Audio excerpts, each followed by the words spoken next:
Bonjour à tous, c'est le Killer qui vous parle pour la seconde partie de notre guide sur comment faire quand réaliser plutôt des vidéos review, donc de jouer et de construction pour être plus précis. Voilà, donc déjà petit rajout par rapport à ma première vidéo qui était sur les moyens de filmer donc sa review.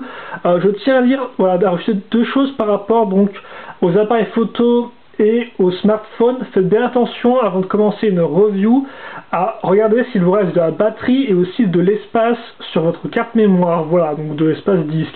Ça c'est important pour ne pas être coupé en plein milieu du fait d'un problème de batterie ou d'un problème de mémoire. C'est par exemple ce qui est arrivé avec Shadow quand on avait filmé avec son iPhone. En plein milieu de la vidéo,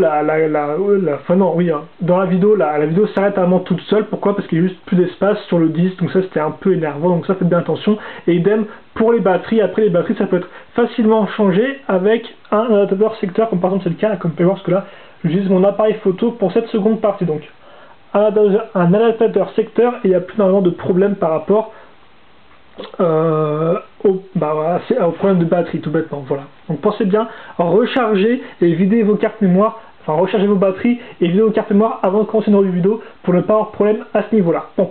Donc la seconde partie aujourd'hui sera consacrée à créer un studio vidéo en fait pour faire nos reviews vidéo, vu que maintenant on a trouvé le moyen de filmer, donc notre caméra reliée à notre PC portable dans le cas présent, voilà. Et donc, il y a, on va dire, deux points importants pour la création d'un studio photo-vidéo. Hein. Donc d'abord, c'est la lumière. Donc le mieux, c'est d'être le plus proche de la lumière naturelle. Néanmoins, ce n'est pas spécialement nécessaire dans le cas de vidéo. C'est effectivement, quand moi je fais des photos, j'ai tendance à dire que plus il y a de lumière naturelle, mieux c'est. Mais pour les vidéos, c'est pas spécialement identique, même si ça reste quand même mieux d'avoir l'éclairage naturel. Néanmoins, l'éclairage naturel peut aussi poser problème pour deux choses différentes. Déjà, quand il fait moche, il n'y a juste pas de lumière, même si là, comme vous pouvez voir, il fait moche, mais il y a quand même une belle lumière bien blanche, bien neutre, très jolie, je trouve. Donc ça c'est franchement parfait. Et aussi autre problème, c'est quand là par contre il fait trop beau, vous risquez d'avoir l'ombre. Donc à certaines heures, l'ombre de votre fenêtre par exemple qui tape directement sur la feuille, et donc ça fait que vous aurez une vieille ombre toute, une vieille ombre toute moche, quoi. Donc voilà, c'est pas non plus parfait. Donc la lumière naturelle aussi c'est des défauts, mais néanmoins c'est quand même ce que je vous recommande en priorité. Après, on n'a pas tous des fois accès à la lumière naturelle, et par exemple c'était mon cas dans mon ancienne maison, où j'étais carrément dos à la lumière naturelle avec mon bureau, et donc ça fait que là j'ai dû utiliser la lumière naturelle. Après, il faut savoir que la première chose à faire pour la lumière naturelle, la lumière électrique, excusez-moi, c'est bien sûr d'allumer donc sa lampe, hein, logique, mais néanmoins souvent ça ne suffit pas, et ça c'est franchement important. Ne reposez pas que sur la lumière de votre chambre, mais rajoutez un spot ou une lampe de bureau comme ceci, vous pouvez voir là. Donc là je l'ai pas couché parce qu'il manque une pièce, mais voilà, vous pouvez voir un peu le genre donc de ma lampe de bureau. Donc voilà, un peu, c'est vrai que c'est un peu spécifique celle-ci, mais voilà. Donc n'hésitez pas, si vous avez un endroit pour mettre un spot de lumière ou une lampe de bureau, à la mettre, car franchement quand vous faites une review avec une lumière artificielle, donc lumière électrique, c'est essentiel. Votre lumière vraiment de chambre ne suffira pas selon moi, il faut vraiment mettre une grosse lumière, voilà. Et après c'est pas non plus spécialement problématique, c'est une lumière un peu jaune, bon évitez normalement qu'elle soit trop jaune, hein, donc voilà. Rajoutez le plus de lumière électrique possible pour avoir vraiment une belle image sur votre vidéo. Et donc alors, je vais vérifier où j'en suis par rapport à mon truc, il me semble qu'on a fait on a fait le tour sur la lumière, voilà. Voilà, effectivement. Donc on a fait le tour sur la lumière, donc comme je l'ai dit, le mieux reste d'être près de la lumière naturelle, donc quand il fait beau en journée. Voilà, normalement ça a quand même ses inconvénients, comme par exemple les ombres ou quand il fait moche. Après, s'il est trop tard pour faire une review avec la lumière naturelle, prenez une lumière, ou même si vous n'avez pas accès à la lumière naturelle, alors vous pouvez aussi prendre la lumière électrique, mais dans ce cas-là, franchement, utilisez et l'ampoule de votre chambre, et aussi donc une lampe de bureau ou un spot de lumière. Voilà, comme ça pour avoir les meilleurs résultats possibles. Ensuite, second autre point important, où réaliser donc sa vidéo, maintenant qu'on a trouvé sa lumière, bien devant un fond neutre. Ça c'est un exemple primordial, il faut un fond neutre, il ne faut pas que ce soit filmé en plein milieu d'un bureau en bordel ou ce genre de choses là, il faut vraiment un fond qui soit neutre. Donc après un fond neutre, ça peut être facilement trouvable, hein. Par exemple, je peux dire que ça c'est un fond neutre, hein. Je peux mettre ma caméra devant, voilà, ça fait que j'ai une bordure blanche en bas, mais j'ai quand même un fond neutre, au final il n'y a rien qui dépasse, et puis voilà, donc je préfère ça là, effectivement, je préfère ça sur n'importe quel mur. Néanmoins, on peut quand même améliorer son fond neutre de deux façons spécifiques, avec deux, on va dire, deux objets. Donc la première, c'est d'utiliser une feuille blanche. Donc vous pouvez prendre plusieurs petites feuilles, ce sera vite énervant. Donc moi je vous conseille d'acheter ce qu'on appelle une feuille format raisin, donc qui fait normalement 50 cm par 65 cm, et de la caser, si vous n'en avez qu'une seule, de la caser comme ça. Donc il faut noter que si c'est une feuille raisin, une feuille format raisin, il faut bien qu'il y ait un côté qui soit contre le mur et un côté qui soit contre le sol. Comme ça, pourquoi ça? Tout bêtement parce que ça va créer un cercle en fait. Il y aura une transition qui sera uniforme entre ce côté-là et ce côté-là. Voilà, donc ça fait quand on filmera droit par exemple comme ça, comme vous pouvez voir, on aura vraiment l'impression de filmer une feuille blanche qui est posée droit devant nous. Voilà. Donc si vous utilisez une seule feuille format raisin, et aussi il existe des formats avec des formats encore plus grands, mais voilà. Moi je vous conseille d'abord, si vous voulez un format, on va dire pas spécialement énorme, vous pouvez prendre une feuille format raisin et donc la mettre comme ça contre le mur. Ça va par exemple de mettre votre figurine à ce niveau-là et de ne pas avoir de problème. Après vous pouvez aussi en prendre deux si vous voulez avoir plus d'espace. Donc dans ce cas-là vous en aurez une qui sera comme ça, qui sera contre le mur et aussi un peu contre le sol, et vous en mettrez une seconde juste en bas qui sera tout le long ici. C'est ce que je me sers par exemple pour faire mes photos. Et d'ailleurs en fait si vous n'avez pas de mur, vous pouvez aussi en créer un par exemple avec une pochette à dessin, comme moi aussi je fais pour mes photos, où je joue la pochette de dessin à deux, ce qui fait que j'ai une forme en L, et en fait il ne me reste plus qu'à mettre une feuille donc sur un côté, une autre feuille sur l'autre, bien créer ma ligne de transition entre les deux feuilles, hein, donc avec la courbe voilà, descendante.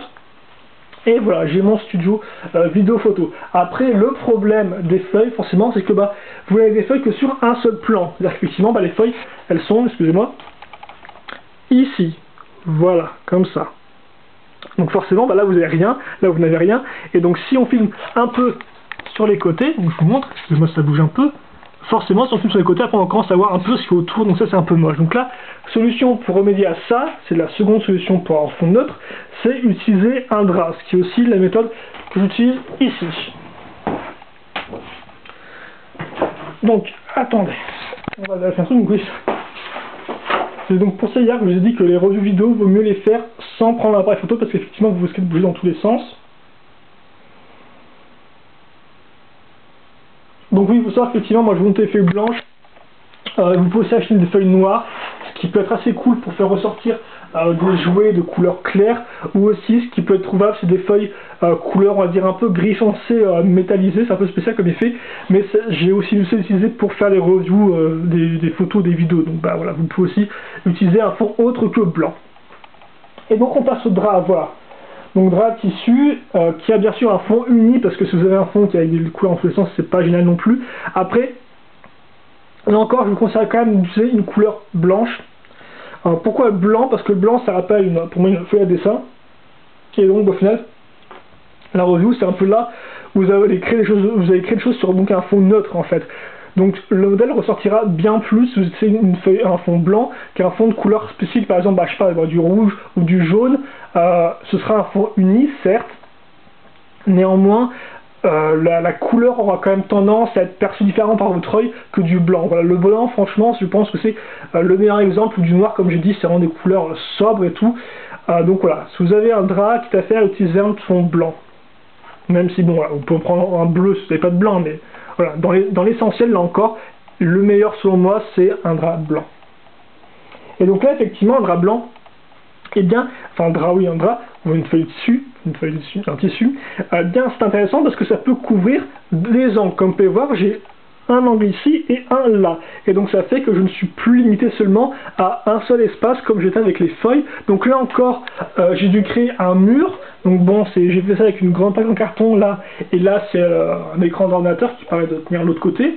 Donc bon, comme vous pouvez voir, c'est pas impossible à réaliser, hein. Et donc là, j'ai mon coin. Après, les problèmes qui sont issus avec un drap, c'est qu'on voit déjà, faut le repasser, ce qui n'est pas le cas par exemple ici, comme vous pouvez le remarquer, donc ça se voit, c'est pas très professionnel.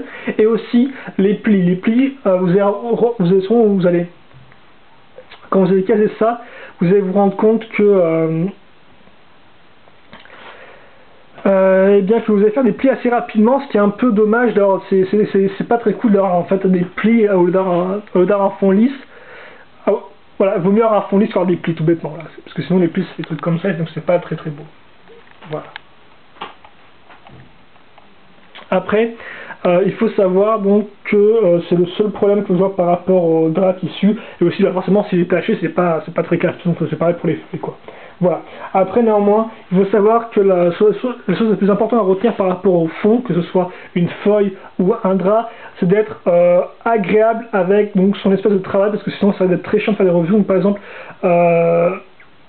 moi quand j'étais dans mon ancienne maison, j'avais dans la dernière installation, si vous voulez, j'étais mal casé, et donc ça fait que j'avais jamais les coudes qui étaient reposés contre la table, et forcément quand on monte des modèles en direct, avoir toujours les coudes dans le vide, au final ça finit par vraiment fatiguer. Donc moi je vous conseille vraiment, ce qui est important, c'est vraiment d'avoir un endroit de travail où c'est agréable de faire des revues. De toute façon vous le verrez pas vous-même en faisant plusieurs vidéos, mais voilà, franchement, faites en sorte de bien vous sentir, bien voilà, quand vous faites des vidéos, de pouvoir vous reposer les coups, genre de choses là, de pouvoir bien être bien assis pour pouvoir donner le meilleur de vous-même, parce que c'est forcément très énervant quand on va en plein milieu de la review, on est déjà fatigué ou je sais, ou un truc comme ça quoi, parce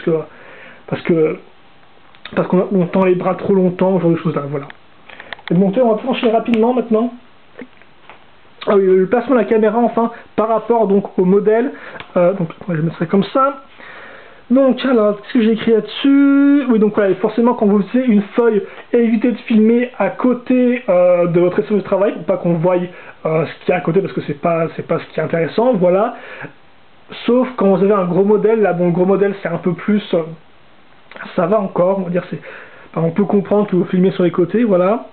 Ensuite, il faut caler sa caméra afin d'englober toute la web, voilà. Si vous filmez la boîte du modèle au début de la review, pensez avant de commencer la vidéo à régler votre caméra pour que toute la boîte entre dans le champ. Ça vous évitera d'avoir à la bouger pendant la vidéo, parce que ça c'est toujours chiant quand on bouge la caméra pendant la vidéo, donc vaut mieux avoir un truc de près avant de commencer la review si vous apprêtez à filmer un truc très gros dès le départ, comme par exemple la boîte d'un modèle. Ensuite,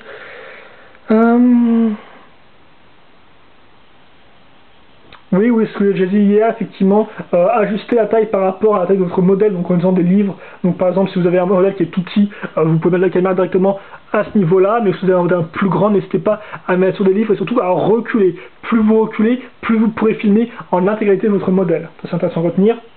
Ensuite, vous allez éviter les plans de plongée contre-plongée. Donc la plongée, c'est quand on filme de haut, la contre-plongée, c'est quand on filme comme ça.